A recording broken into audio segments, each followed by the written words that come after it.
Hello friend, मैं प्रिया स्वागत करती हूँ आपका अपने YouTube channel running of success में। तो फ्रेंड, आज से मैं आपकी 10th क्लास की मैथ के एनसीईआरटी की बुक स्टार्ट कर रही हूँ, जिसको मैं लास्ट तक कंप्लीट कराऊंगी। अगर आप 10th क्लास के स्टूडेंट हैं तो चैनल को सब्सक्राइब कर दीजिए ताकि हर चैप्टर की नोटिफिकेशन आपको टाइम से मिल पाए। तो चलिए फ्रेंड, वीडियो को शुरू करते हैं।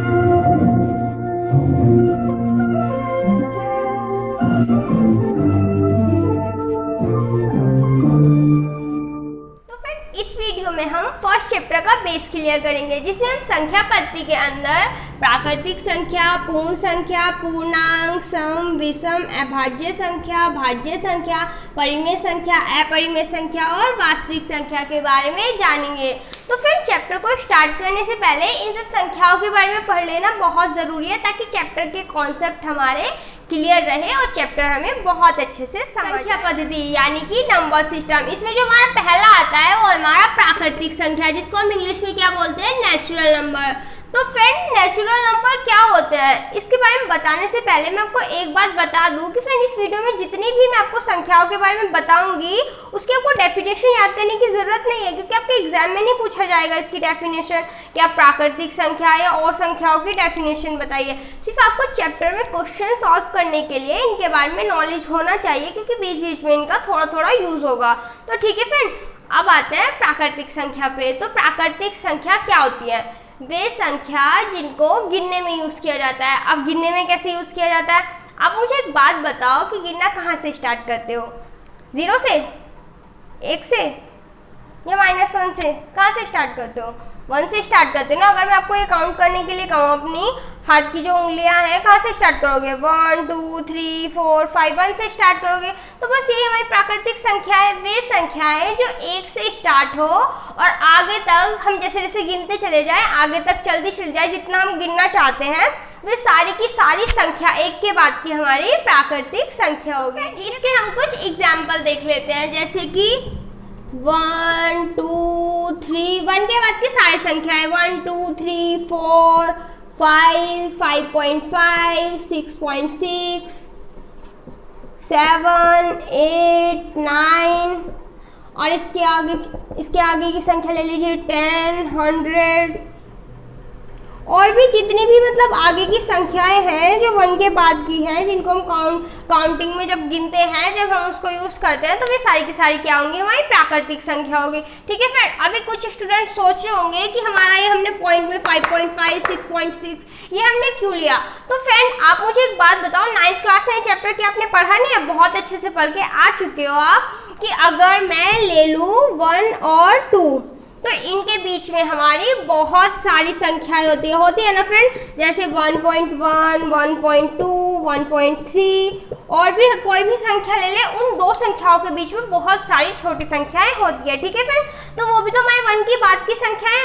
और आप मुझे एक बात बताओ, जब छोटी छोटी चीज़ें, जैसे आप किसी की भी वैल्यू निकालते हो, काउंट करते हो किसी की भी वैल्यू, तो उसमें आप यूज़ नहीं करते क्या 5.5 या किसी की वैल्यू 1.1 2.3? ठीक है, तो ये सारा का सारा हमारा क्या आता है? प्राकृतिक संख्या के अंदर। और बात फ्रेंड, ये जो हमारी प्राकृतिक संख्या है, इसको हम कैपिटल N से प्रदर्शित करते हैं। अब प्रदर्शित करने से मतलब क्या है? जैसे कहीं पे भी हमें इसका चिन्ह दिखाना हो प्राकृतिक संख्या का, तो उसको हम कैपिटल N से शो करेंगे। ठीक है फ्रेंड, तो ये थी हमारी प्राकृतिक संख्या। उम्मीद करती हूँ आपको प्राकृतिक संख्या बहुत अच्छे से समझ आ गई होंगी। वे संख्या जो उनको हम गिनने में यूज करते हैं, ठीक है, वे हमारी प्राकृतिक संख्या होती है। तो फ्रेंड, चलिए चलते हैं अगली संख्या की। सेकंड है हमारी पूर्ण संख्या, जिसको हम इंग्लिश में क्या बोलते हैं? Whole numbers. किस तरह के नंबर्स होते हैं? इन नंबर्स को देखने से पहले मैं आपको एक चीज बता देती हूँ एग्जाम्पल के थ्रू। ये है हमारा एक ट्रक। अच्छा लग रहा है ना ट्रक जैसा?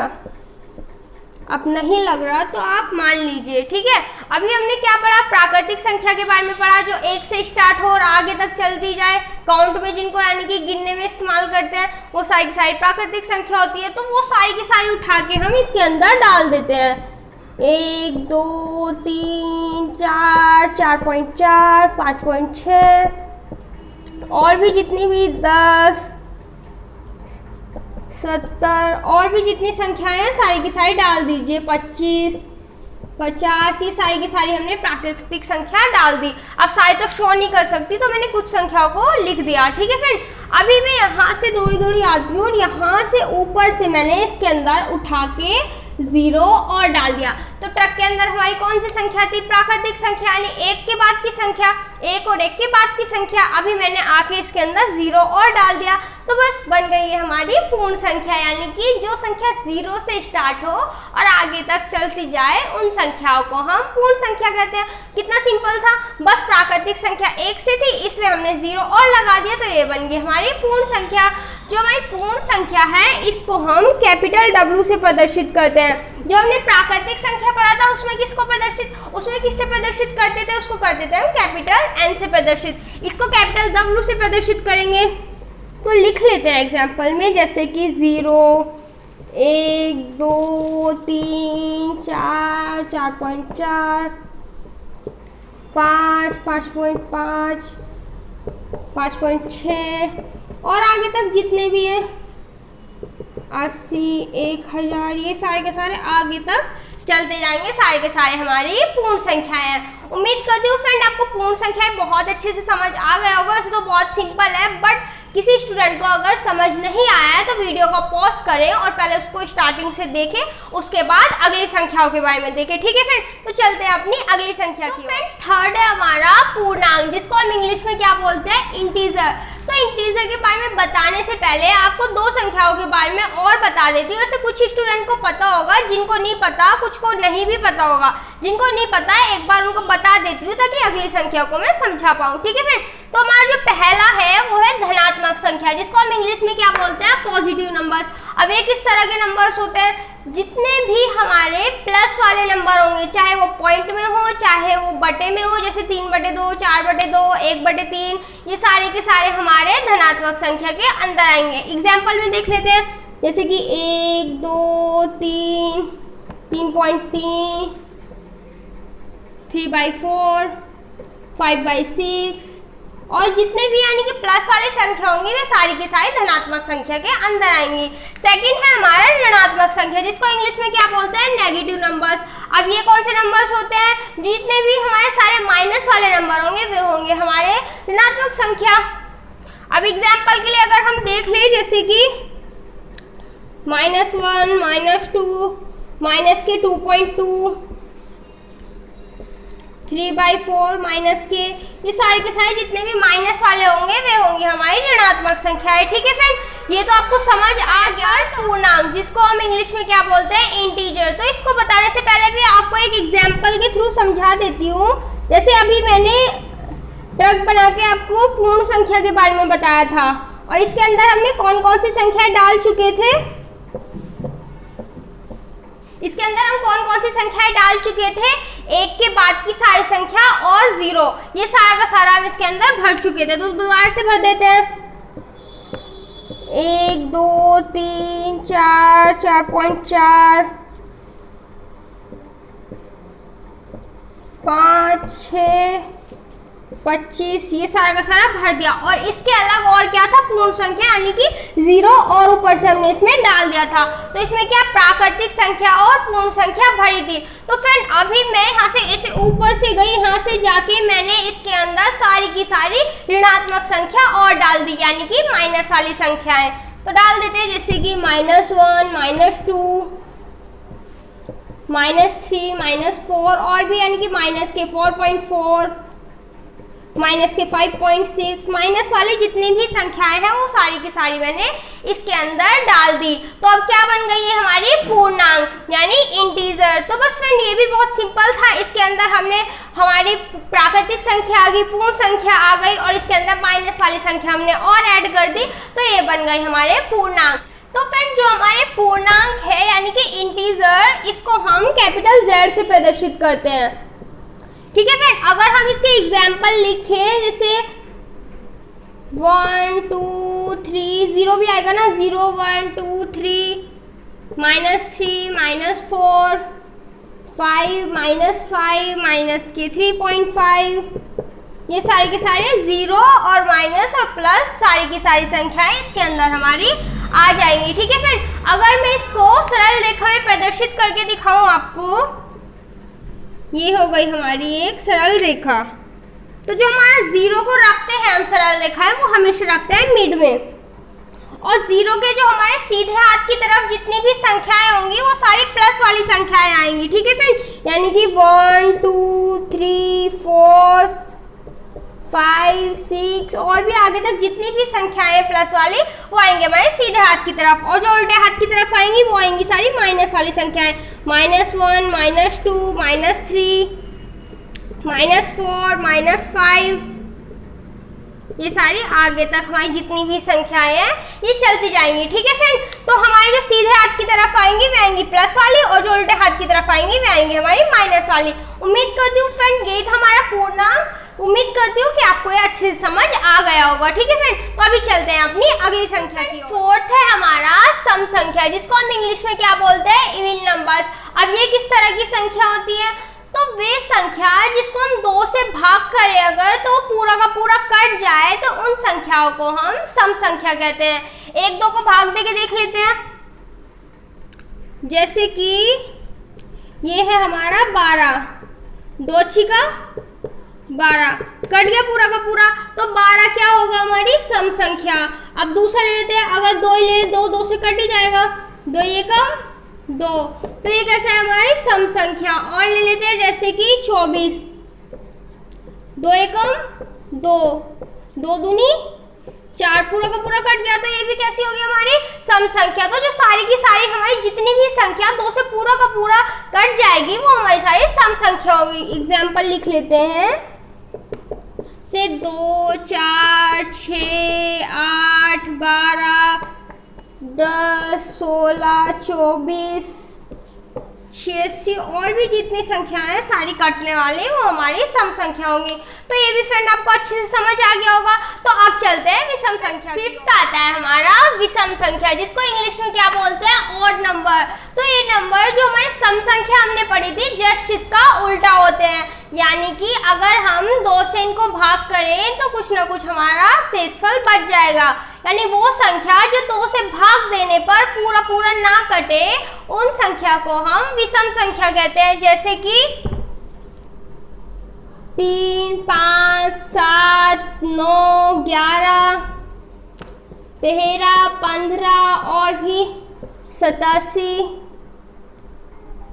ये सारा का सारा 91, सारा का सारा हमारी क्या होंगी 2 से नहीं कटेंगी, वे सारी हमारी विषम संख्या। 1 2 को देख लेते हैं भाग करके, जैसे कि हम अपना 87 ले लेते हैं, इसको हम 2 चौक 8 पूरा का पूरा कट गया, अभी 7 2 तिया 6 कितना बचा 1 शेषफल बचा ना, पूरा का पूरा नहीं कटा ना, तो ये हमारा विषम संख्या होगी। अगर और हम ले ले 11 को 2 पंजे 10 1 बच गया, तो ये भी हमारी विषम संख्या है। तो जो 2 से पूरा का पूरा ना कटे वे होंगी हमारी विषम संख्या। बस इसमें इतना ही था। अब देखते हैं अगली संख्या। फिर 6 आता है हमारा अभाज्य संख्या, जिसको हम इंग्लिश में क्या बोलते हैं, प्राइम नंबर। ये किस तरह के नंबर्स होते हैं, वे नंबर या तो जो 1 से कटे या फिर अपने आप से कटे उन नंबर्स को हम प्राइम नंबर्स बोलते हैं। एक बार और सुनिए, जो नंबर 1 से कटे या फिर अपने आप से कटे, इसके अलावा और किसी से भी ना कटे उन नंबर को हम प्राइम नंबर्स बोलते हैं। जैसे कि अगर हम देख ले एग्जाम्पल में, अगर हम देख ले 2 को ले लेते हैं, अगर मैं 2 को 1 से काटूं, 1 दूनी 2, 1 से तो सभी कट जाते हैं। अगर मैं इसको खुद से काटूं, 2 एकम 2 कट गया, 1 से कटा और खुद से कटा, इसके अलावा आप 2 को किसी और से काट सकते हो, नहीं काट सकते ना, तो हमारा 2 क्या होगा, एक प्राइम नंबर होगा। अब दूसरा देख लेते हैं, हम देख लेते हैं 3। अगर मैं 3 को देखूं, 1 तिया 3, 1 से कट गया, अगर खुद से इसको काटूं 3 एकम 3, खुद से भी कट गया, इसके अलावा और किससे कटेगा, नहीं कटेगा ना, तो ये भी हमारा एक प्राइम नंबर है। अब अगर मैं नेक्स्ट ले लूं 4, इसको अगर मैं 1 से काटूं, 1 चौका 4 कट गया पूरा, और अगर मैं इसको खुद से काटूं 4 एकम 4, लेकिन फ्रेंड अगर मैं इसको 2 से काटूं तो 2 से भी तो कट जाएगा ये, तो बताइए हमारे प्राइम नंबर कैसे हो? मैंने कहा जो हमारा 1 से कटे और खुद से कटे, इसके अलावा किसी से भी ना कटे, वो हमारा क्या होगा? अभाज्य संख्या। बट ये तो हमारा 2 से भी कट रहा है, 2 दूनी 4, तो ये हमारा जो है प्राइम नंबर नहीं होगा। फ्रेंड बाकी बहुत सारे स्टूडेंट के मन में एक डाउट रहता है कि जो हमारा 1 है ये भी हमारा प्राइम नंबर है। तो चलिए 1 को भी देख लेते हैं। जो हमारा 1 है वो प्राइम नंबर है, बट ऐसा बिल्कुल भी नहीं है। जो हमारा 1 है ये हमारा प्राइम नंबर नहीं है, क्योंकि आप 1 को 1 से काटोगे, एक कट गया एक बार, ठीक है। अब इसके अलावा आप किसी और संख्या से इसको काट सकते हो, कम से कम 2 से तो कटना चाहिए ना, 2 संख्याओं से। ये बस एक संख्या से कट रहा है अपने आप से, इसके अलावा और नहीं कट रहा है। तो 1 जो है हमारा वो प्राइम नंबर नहीं होगा, ठीक है फ्रेंड। ये हमारा बहुत अच्छे से याद रखना, बहुत सारे स्टूडेंट इसमें कंफ्यूज होते हैं कि 1 हमारा प्राइम नंबर है या नहीं है, ठीक है फ्रेंड। तो हमारा जो ये था यहीं तक था। अब देखते हैं 7th है हमारा भाज्य संख्या, जिसको हम इंग्लिश में क्या बोलते हैं? Composite number. ये किस तरह के नंबर होते हैं? अभी हमने अभाज्य संख्या के बारे में पढ़ा, वे संख्या जो 1 से कटे और अपने आप से कटे, इसके अलावा किसी से भी ना कटे, उनको हम अभाज्य संख्या कहते हैं। तो हमारा जो भाज्य संख्या होगा ये जस्ट इसका उल्टा हो जाएगा, यानी कि वे संख्या जो 1 से कटे और अपने आप से कटे, इसके अलावा और भी संख्याओं से कट जाए, उनको हम भाज्य संख्या कहते हैं। अगर एग्जाम्पल में हम देखें, अभी हमने 4 लिया था, इसको अगर हम 1 से काटे, 1 चौके 4, इसको अगर मैं खुद से काटूं, 4 एकम 4, अगर इसको मैं 2 से भी काटूं, 2 से भी कट जाएगा, 2 दूनी 4, तो ये हमारा क्या होगा? हमारा भाज्य संख्या। इसके अलावा अगर मैं लूं 6, तो ये हमारा 1 से कट जाएगा, 6 कम 6। अगर इसको मैं खुद से काटूं, 6 कम 6, खुद से भी ये कट जाएगा, लेकिन ये 2 से भी तो कट जाएगा हमारा, 2 तिया 6, और ये हमारा कट जाएगा 3 से भी, 3 दूनी 6। तो देखो कितनी सारी संख्या से कट गया, 1 2 3 4, बट हमने अभाज्य में पढ़ा था जो सिर्फ 2 से कटे, यानी खुद से और अपने आप से। और जो हमारा भाज्य संख्या होगी उसमें खुद से, अपने आप से और भी बहुत सारी संख्याओं से, तो वो सारी की सारी हमारी होगी भाज्य संख्याएं। जैसे कि 2 तो नहीं होगा, 2 तो हमारा अभाज्य है, जैसे 4 6 8 9 10 12 14 16 15 भी होगा हमारा, 16, ये सारा का सारा क्या होगा? हमारा भाज्य संख्या है, ठीक है फ्रेंड। भाज्य संख्याओं में बस इतना ही था, सिंपल था, ठीक है। उम्मीद करती हूँ आपको ये भी समझ आ गया होगा। तो अभी अपना अगली संख्या को समझते हैं, ठीक है। 8 आता है हमारा परिमेय संख्या, जिसको हम इंग्लिश में क्या बोलते हैं? Rational number. अब ये किस तरह के नंबर होते हैं? इन नंबर के बारे में बताने से पहले मैं आपको एक छोटा सा स्टोरी बता देती हूँ, ठीक है फ्रेंड। मान लीजिए आपकी मम्मी गर्मा गर्म कचौड़ियाँ तल रही है, ठीक है, और आप आ गए खाने के लिए, ठीक है। आपने पहले एक कचौड़ी खाई, उसके बाद दूसरा कचौड़ी खा ली, उसके बाद तीसरा कचौड़ी खा ली, अभी आपका पेट भर गया है, ठीक है, बट मन नहीं भरा है, तो स्वाद में आपने आधी कचौड़ी और खा ली। तो कुल मिला कितनी कचौड़ियाँ खाई? 3.5 कचौड़ियाँ। कितनी खाई? 3.5 कचौड़ियाँ। अगर इसको मैं लिखूँ 3 दूनी 6 और 1 7, 7/2। तो फ्रेंड अभी तक हमने 0 वाली संख्या पढ़ी, यानी जो 0 पढ़ा, और 1 2 ये सारी 1 के आगे की सारी प्लस वाली संख्याएं पढ़ी, और माइनस वाली संख्या पढ़ी।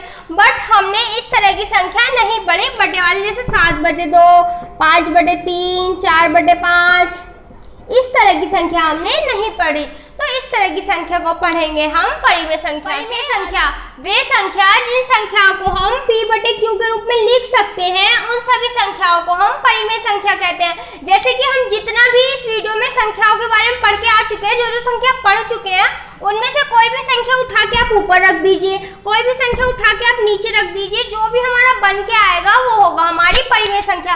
लेकिन कंडीशन बस एक है कि जो हमारा 0 है उसको हम ऊपर तो रख ले, कोई बात नहीं, ऊपर रख सकते हैं, लेकिन q की जगह पे हम 0 नहीं रख सकते। q जो होगा वो हमारा 0 के नॉट इक्वल होगा। क्यों होगा? इसकी एक कंडीशन है। जैसे फ्रेंड अगर कोई भी हमें 0 दे रखा है, उसके बटे में हम कोई भी संख्या रख दें, जैसे हमने रख दी 1, तो इसकी जो वैल्यू आएगी हमारी वो होगी हमारी 0। बट इसका उल्टा अगर मैं इस संख्या को ऊपर रखूं 1 को और इसके बटे में 0 रख दूं तो इसकी जो वैल्यू आती है ना वो हमारी आती है इन्फिनिटी यानी कि अनंत। अनंत से मतलब क्या है, यानी कि एक बहुत बड़ी वैल्यू आती है जिसको हम निकाल नहीं सकते। तो इस कंडीशन में हमारा जो नीचे है ये 0 क्यों जो है, क्योंकि वैल्यू 0 नहीं रखेंगे और कुछ भी संख्या रख दो, ठीक है। अभी तक जो पढ़ के आ चुके हैं वीडियो में, ठीक है। तो जो बन के आएगा वो होगा हमारी परिमेय संख्या, ठीक है। इसके कुछ एग्जाम्पल देख लेते हैं, जैसे कि 1/2, 2/3, 4/5, -6/7, 8/3, -8/3, 3.5/6 और भी बहुत सारी संख्या, इसको माइनस में ले लीजिए चाहे,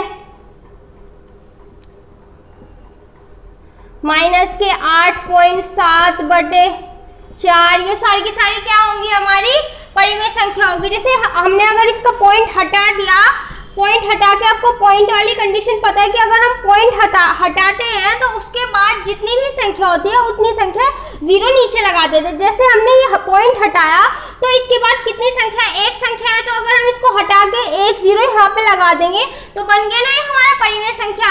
ऐसे इसमें से हम पॉइंट हटा देंगे और एक नीचे 0 लगा देंगे तो बन गया ना ये हमारी परिमेय संख्या की तरह। तो ये सारी की सारी हमारी परिमेय संख्या होंगी। और जैसे 1, 2, 4, 10, 15, ये भी सारी की सारी हमारी परिमेय संख्या होगी। लेकिन कुछ स्टूडेंट को डाउट रहता है कि जो हमारी 1, 2, 4 ये ऐसी सिंगल संख्या है, ये हमारी परिमेय संख्या कैसी हो गई, क्योंकि परिमेय संख्या तो वो होती है जो P/Q के रूप में होती है, यानी इसकी तरह दिखे। ये सारी की सारी तो दिखाई दे रही है लेकिन ये तो दिखाई दे नहीं रही है। तो फ्रेंड मुझे एक बात बताओ, क्या इनके नीचे कुछ नहीं है तो क्या हम 1 नहीं लगा सकते? जिसके नीचे कुछ नहीं रहता उसके नीचे हम 1 रख नहीं सकते क्या? अगर मैं इन सब के नीचे 1 लगा दूं तो अब दिख रही है ना ये P/Q के रूप में, तो क्या होंगी ये भी हमारी परिमेय संख्या, ठीक है फ्रेंड। और जो हमारी ये परिमेय संख्या है इसको हम कैपिटल Q से प्रदर्शित करते हैं। तो फ्रेंड ये था हमारा परिमेय संख्या, ठीक है। अब देखते हैं अगली संख्या अपरिमेय संख्या, ठीक है। 9th आता है हमारा अपरिमेय संख्या, जिसको हम इंग्लिश में क्या बोलते हैं, इरेशनल नंबर। किस तरह के नंबर्स होते हैं? वे नंबर जो P/Q के रूप में नहीं लिख सकते उन नंबर को हम अपरिमेय संख्या कहते हैं, यानी इरेशनल नंबर कहते हैं। जैसे कि अगर एग्जाम्पल हम देख लें, √2, √3, √5, ये सारे के सारे क्या होंगे हमारे अपरिमेय संख्या होंगे। एक और एग्जाम्पल आप देखो, जैसे कि 1.359, अगर ये हमारी पॉइंट वाली जो संख्या है इसमें हमारी जो वैल्यू आ रही है, अगर ये एक मतलब इसकी वैल्यू निकल के पूरा कट के आ चुकी है ये पूरी वैल्यू, तो ये होगी हमारी परिमेय संख्या, यानी कि पूरा कट के इसकी एग्जैक्ट वैल्यू हमारी ये आ गई। लेकिन अगर इसकी वैल्यू जैसे 9, 7, 3, 4, 8 आगे तक चलती जा रही है, खत्म ही नहीं हो रही, यानी कि स्थिर नहीं है, ये हमारा स्टेबल नहीं है, अनस्टेबल है, तो ये आगे तक चलती जा रही है, तो ये हमारी आएगी अपरिमेय संख्या के अंदर। तो फ्रेंड ये तो हमारा हो गया, इन दोनों के बीच में आपको डिफरेंस समझ में आ गया ना। पॉइंट वाली संख्या की जो अगर फिक्स रहेगी इसकी वैल्यू कि 3 डिजिट तक 4 डिजिट तक इसकी वैल्यू है तो वो तो हमारी परिमेय संख्या में आ जाएगी। लेकिन अगर वो हमारा पूरा का पूरा आगे तक चलता ही जा रहा है, उसकी एक एग्जैक्ट वैल्यू आ ही नहीं रही है, तो वो हमारा आ जाएगी अपरिमेय संख्या के अंदर। दूसरा स्टूडेंट, कुछ स्टूडेंट को बहुत सारा डाउट रहता है कि जैसे हमारा √2, √3, √5 ये हमारा अपरिमेय संख्या क्यों है? क्योंकि मैंने ही बताया था आपको इससे पहले कि जिसके नीचे कुछ नहीं होता उसके नीचे हम 1 लगा सकते हैं, ठीक है। अगर हमने इसके नीचे 1 लगा लिया तो ये तो हमारा P/Q के रूप में बन गया, है ना फ्रेंड। बट एक बात याद करो, मैंने आपको क्या बताया था कि वे संख्या हमें P/Q के रूप में वे संख्या लिखनी है जो हम वीडियो में अभी तक जिन संख्याओं के बारे में पढ़ चुके हैं। आप ये बताओ, आप 1 के बारे में तो पढ़ चुके हो कई बार बहुत सारी संख्याओं में, पर क्या आप रूट वाली संख्याओं के बारे में पढ़ चुके हो? नहीं पढ़ा ना आपने। एक तो इसकी कंडीशन ये हो गई, इसलिए हमारा अपरिमेय संख्या में आएगा, परिमेय संख्या में नहीं आएगा। और दूसरी बात ये है, जैसे हम √2, √3, √5 इनकी अगर वैल्यू निकालने बैठ जाए, अगर हम इनकी वैल्यू निकालने बैठ जाए कैलकुलेटर से भी, तो 4, 5, 6, 7 इसी की तरह वो कुछ डिजिट तक तो वैल्यू निकाल देगा, उसके बाद छोड़ देगा कि इसकी वैल्यू मैं भी नहीं निकाल पा रहा हूँ, क्योंकि इसकी वैल्यू आगे तक इन सब की चलती जाती है। इसीलिए हमारा अपरिमेय संख्या के अंदर आते हैं। ठीक है फ्रेंड, क्योंकि अगर हमारा ऊपर वाली संख्या, जैसे ऊपर है हमारा कोई भी संख्या 2/3, तो ये तो हमारी परिमेय संख्या होगी, इसमें हमारी सिर्फ एक आ रही है, क्योंकि इसमें ऊपर और नीचे दोनों हमारी संख्या जो है वे ऊपर जो अब तक पढ़ के आ चुके हैं उसमें आ रही है। ठीक है, इसमें 1 जो है ये तो हमारा है जो अब तक संख्या पढ़ के आ चुके हैं उसमें, लेकिन जो √2 है ये नहीं है, दोनों आनी चाहिए, ऊपर वाली भी और नीचे वाली भी। ठीक है फ्रेंड, और एक बात इसके अंदर जो हमारे एग्जाम्पल में आ जाएगा वो आएगा हमारा पाई की जो वैल्यू है वो भी स्टेबल नहीं रहती, इसकी भी वैल्यू बहुत आगे तक ऐसे ही चलती जाती है। बट इसमें भी स्टूडेंट को डाउट रहता है। डाउट क्या रहता है? पाई की जो हमारी वैल्यू हम क्वेश्चन सॉल्व करते टाइम लिखते हैं वो हम 22/7 लिखते हैं। तो आप कहोगे कि जो हमारा 22/7 है, इस तरह की संख्या तो हम आगे पढ़ के आ चुके हैं अभी तक, तो ये तो हमारी परिमेय संख्या होगी। लेकिन फ्रेंड, जो हमारी 22/7 पाई की वैल्यू है ये इसके बराबर नहीं होती, ये इसकी लगभग वैल्यू होती है। क्वेश्चन को इजी करने के लिए हम मान लेते हैं, लेकिन ये इसकी सही वैल्यू नहीं होती, इसके आसपास की वैल्यू होती है। ठीक है, ये भी हमारी स्टेबल नहीं होती, इसलिए हमारा जो पाई है ये हमारा अपरिमेय संख्या के अंदर आएगा। एक और बात फ्रेंड, जैसे हमारा ये तो हो गया पाई, अब आप कहोगे कि जो हमने √2 लिख दिया, √3 लिख दिया, √4 क्यों नहीं लिखा? √4 मैंने क्यों नहीं लिखा? क्योंकि हमारा जो रूट वाला कॉन्सेप्ट कहता है, यानी रूट का जो रूल है हमारा, जो हमारा रूट का रूल है वो है, अगर हम दो सेम हमें संख्या देख ले, दो रूट में सेम संख्या हो, तो उसमें से कोई एक संख्या निकल के बाहर आ जाती है उसकी वैल्यू के रूप में। ठीक है, तो अगर जैसे हमारा 4 है, इसको अगर मैं 4 को तोड़ के लिखूं तो 4, 2 दूनी 4 होता है, तो इसको क्या मैं ऐसे लिख सकती हूँ? 2 गुना 2, वही बात हो गई ना, 4 ही तो है ये। इसको अलग अलग मैंने कर लिया, √2 गुना √2। तो अभी मैंने रूल क्या बताया? अगर दो सेम संख्या है तो उसमें से एक सिर्फ सिंगल 2 बाहर निकल के आ जाएगा, तो इसमें भी 2 निकल के बाहर आ जाएगा। तो आप बताओ मुझे 2 कैसी संख्या है? परिमेय संख्या है ना। और इससे अलग अगर मैं आपको कहूँ √6, 5 के बाद क्या आता है? √6। तो √6 को अगर मैं तोड़ के लिखूं तो 2 तिया 6, इसको मैं अलग अलग करूंगी, √2 × √3। तो आप मुझे एक बात बताओ कि इसमें 2 और 3 दोनों अलग अलग संख्या आ रही है। मैंने अभी आपको क्या बताया? दोनों संख्या सेम होनी चाहिए, तब बाहर निकल के आएगी एक संख्या। ठीक है, ये दोनों की दोनों अलग हैं, तो इसीलिए ऐसा का ऐसा रूट में ही लिखा जाएगा। ठीक है, तो ये हमारा अपरिमेय संख्या के अंदर आएगा। तो इसी तरह आप और संख्याओं की भी निकाल लेना कि कौन सा अपरिमेय है, कौन सा परिमेय है। ठीक है फ्रेंड, तो इसके अंदर तो हमारा इतना ही था। एक और जो हमारा अपरिमेय संख्या है, इसको हम Q और इसके ऊपर C से प्रदर्शित करते हैं इसको। ठीक है फ्रेंड, Q और इसके ऊपर छोटा सा C बना देते हैं, इससे प्रदर्शित करते हैं। वैसे तो इस C को हम कॉम्प्लीमेंट बोलते हैं, बट इसको हम सिंपली ऐसे बोल देते हैं, Q के ऊपर हमारा C लगा हुआ है। ठीक है, QC। ठीक है फ्रेंड, तो ये जो हमारी अपरिमेय संख्या थी, इसके अंदर तो इतना ही था, जितनी भी छोटी छोटी बातें थी वो सारी की सारी मैंने आपको बता दिया। लेकिन फिर भी अगर आपको समझ ना आई हो तो पीछे से वीडियो को पॉज करना और एक बार फिर से देखना, तो आपको अच्छे से समझ आ जाएगी। तो चलिए चलते हैं अपनी लास्ट संख्या की ओर, वास्तविक संख्या, जो हमारा फर्स्ट चैप्टर भी है। तो चलिए देखते हैं वास्तविक संख्या को।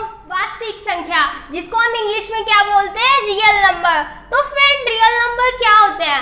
अभी तक जितना भी इस वीडियो में आप संख्याओं के बारे में पढ़ चुके हो, उन सारी की सारी संख्याओं को मिला के, चाहे वो माइनस वाली हो, प्लस वाली हो, बटे वाली हो या फिर रूट वाली हो, जितनी भी संख्या, चाहे 0 हो, वो जितनी भी संख्या अभी तक हमने पढ़ी है, उन सबको मिला के बनता है हमारा वास्तविक संख्या। अगर हम एग्जाम्पल में देख ले, जैसे कि 0, 1, 2, -3, -4, -3/5, 1.1/3, ये सारे के सारे क्या होंगे हमारे वास्तविक संख्या के अंदर, √2, √3, पाई। जितने भी अभी तक हमने संख्याओं के बारे में पढ़ा है, सिंगल में भी पॉइंट में लिख दूं, जैसे 3.2, जितने भी अभी तक हम पढ़ चुके हैं संख्याओं के बारे में इस वीडियो में, वे सारी की सारी मिला के हमारी वास्तविक संख्या बनेगी। फ्रेंड, वास्तविक संख्या में बस इतना ही था और इस वीडियो को भी हम यहीं पे समाप्त करते हैं। अगर किसी स्टूडेंट को कुछ समझ नहीं आया है तो वो कमेंट बॉक्स में लिख के अपनी प्रॉब्लम बताए, ताकि मैं उस प्रॉब्लम को सॉल्व कर पाऊँ। और अगर वीडियो पसंद आई हो तो लाइक कीजिए। Thank you friends.